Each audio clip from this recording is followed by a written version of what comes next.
नमस्कार दर्शकों, स्वागत है आपका हमारे YouTube channel next nine spiritual में और मैं हूं आपके साथ रजत। दोस्तों, आज की हमारी इस रिपोर्ट में हम आपको रामायण की वो अनसुनी कहानी बताएंगे, रामायण की वो अनसुनी दास्तां बताएंगे, जिसमें हम आपको बताएंगे कि रावण की कौन सी वो 3 इच्छाएं थीं जो वो अपने जीवन काल में पूरी नहीं कर पाया। कौन सी वो 3 इच्छाएं थी रावण की जो रावण ने लक्ष्मण को बताई थी कि वो अपने जीवन काल में इसको पूरा कर सकता था, लेकिन आलस की वजह से उन 3 इच्छाओं को वो पूरा नहीं कर पाया। दोस्तों, इस बात को जानने के लिए आप हमारी पूरी वीडियो ज़रूर देखिएगा। उससे पहले हम आपसे एक निवेदन करना चाहेंगे। दोस्तों, अगर आप हमारे चैनल के लिए नए हैं तो कृपया करके आप हमारे चैनल को सब्सक्राइब कर लीजिए और ऐसी ही तमाम वीडियो से अपडेट पाने के लिए आप हमारे चैनल पर सब्सक्राइब करके बेल आइकन जरूर दबा दीजिए। तो दोस्तों, आज के हमारी इस रिपोर्ट में हम आपको बताने जा रहे हैं कि रावण की कौन सी 3 इच्छाएं थीं वो अपने जीवन काल में वो पूरी नहीं कर पाया, लेकिन चाहता तो वो पूरी कर सकता था। तो चलिए शुरुआत करते हैं हमारी आज की इस खास रिपोर्ट की। दोस्तों, आप सभी ने रामायण की कहानी सुनी होगी और पढ़ी होगी। रामायण की कहानी में रावण और श्री राम का जो बखान मिलता है, रावण जो महाविद्वानी पंडित था, महाज्ञानी पंडित था, जिसने तमाम देवताओं को भी परास्त करके अपने साम्राज्य को बनाया था। तो दोस्तों, रावण के कुछ अनैतिक कार्य ही रावण को ले डूबे। रावण राक्षस प्रजाति से था और स्वयं ब्राह्मण होने के साथ साथ बहुत ही ज़्यादा विद्वान था। दोस्तों, जब रावण का अंतिम समय आया और रावण जब अपनी मृत्यु शैया पर लेटा हुआ था, तब भगवान श्री राम ने लक्ष्मण से कहा कि जाओ ज्ञानी रावण से कुछ ज्ञान लेकर आओ। तो जब लक्ष्मण रावण के पास ज्ञान लेने गए और उसके सिर पर जाकर खड़े हो गए तो रावण कुछ नहीं बोला। तो लक्ष्मण वापस श्री राम के पास आते हैं और कहते हैं, भैया लक्ष्मण जब राम के पास आते कहते भैया रावण ने तो मुझे कुछ नहीं बताया। तो राम कहते हैं कि जाओ और उसके कदमों में, जब किसी का हम ज्ञान लेने जाते हैं, किसी से कुछ लेने की इच्छा रखते हैं, तो हम उसके कदमों पे जाते हैं, उसके आस्था रखते हैं। तो जाओ उसके कदमों की तरफ खड़े होकर उससे ज्ञान लो। जब श्री राम के कहने पर लक्ष्मण जाते हैं और उसके कदमों पर खड़े होते हैं, तब रावण बताता है कि कौन सी वो 3 बातें हैं जो वो अपने जीवन काल में पूरी करना चाहता था, लेकिन अपने आलस की वजह से नहीं कर पाया। दोस्तों, सबसे पहले रावण का सपना ये था कि वो समुद्र का जल है उसको मीठा कर दे। वो ऐसा कर सकता था। उसने तमाम देवताओं को भी परास्त किया था, तमाम देवता उसके अंडर में थे, तमाम देवताओं पर उसका शासन चलता था। ये कहने में कोई झिझक नहीं है कि वो इस मृत्युलोक में राज करता था, लेकिन अपने आलस की वजह से वो समुद्र का पानी मीठा नहीं कर सका, लेकिन चाहता तो ये कर सकता था। दूसरी बात ये थी कि वो स्वर्ग तक सीढ़ी बनाना चाहता था। ये काम भी वो बड़े आसानी के साथ कर सकता था, लेकिन उसके आलस ने ये तमाम चीज़ें उसको नहीं करने दी। तीसरी बात थी कि वो सोने में सुगंध पैदा करना चाहता था। उसने अपनी लंका जो थी वो जब उसकी पूरी सोने की थी, वो उसका सपना था। उसका ये 3 ऐसे काम थे जिसको वो करना चाहता था, लेकिन कर नहीं पाया क्योंकि उसको आलस था और उसने समय पर ध्यान नहीं दिया, समय को गवा दिया।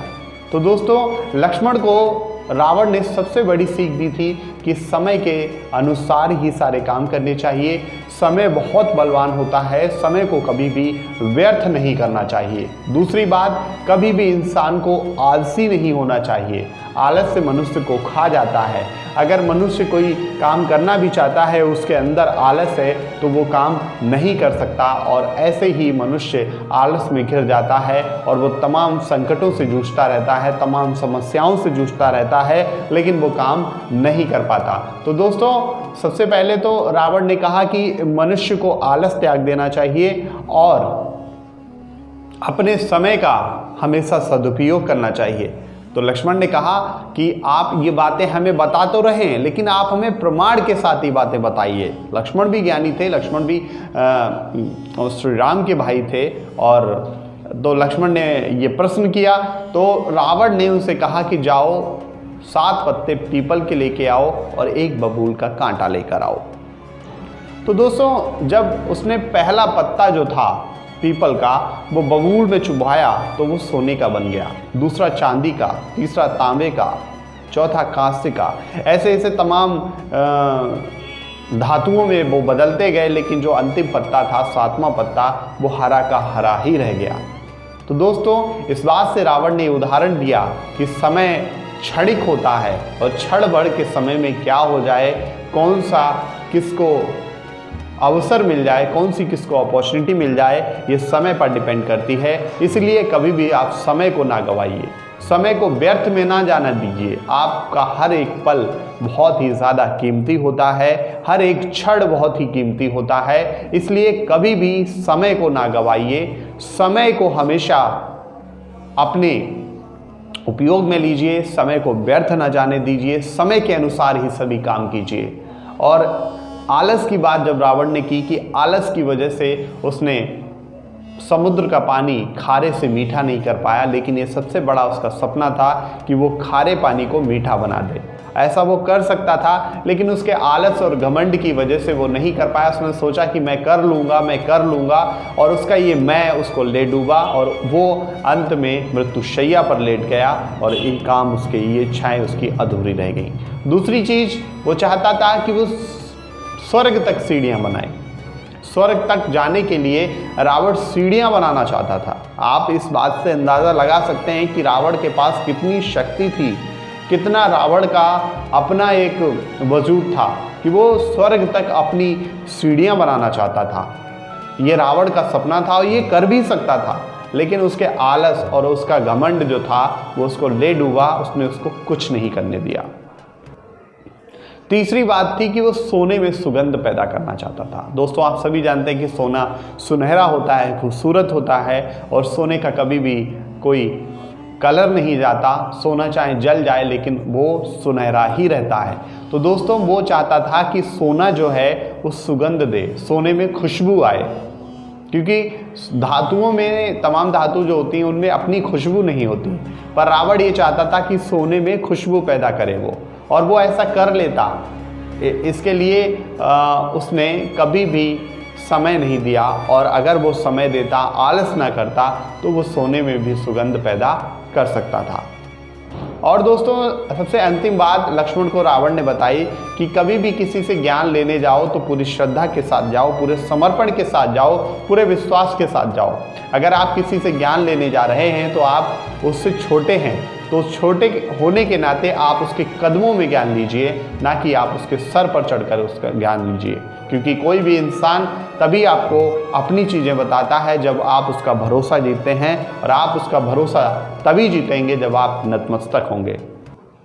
तो दोस्तों लक्ष्मण ने जब रावण के जब वो पैरों की तरफ खड़े हुए, तब रावण ने अपनी तमाम चीज़ों को बताया, और रावण ने ये भी कहा कि आप से ज़्यादा मैं बलवान हो सकता था अगर मेरा भाई मेरा साथ देता, क्योंकि आप श्री राम जो थे वो लकी थे कि उनका भाई उनके साथ रहा और मेरा भाई मेरे साथ नहीं रहा, इसलिए ये युद्ध में हार गया। तब से एक कहावत चली आ रही कि घर का भेदी लंका ढाबे, क्योंकि विभीषण ने ही रावण की मृत्यु का राज श्री राम को बताया था। उसकी नाभि में तीर मारकर रावण की अंतिम सांसें श्री राम ने निकाली थी, क्योंकि ये राज रावण का सिर्फ और सिर्फ उसका भाई विभीषण जानता था। तो दोस्तों रावण को इस बात का बहुत ही ज़्यादा दुख हुआ कि उसके भाई कैसा भी हो, अगर भाई के विरुद्ध जाता है तो दुख तो होता ही है। लेकिन विभीषण भी धर्म पर चलने वाले थे, वो अधर्मी नहीं थे, इसलिए उन्होंने धर्म का साथ दिया। उन्होंने अपने तरीके से अपने जीवन को काटा, और अंत में विभीषण को श्री राम ने राजपाट त्याग करके लंका का राजा बना दिया।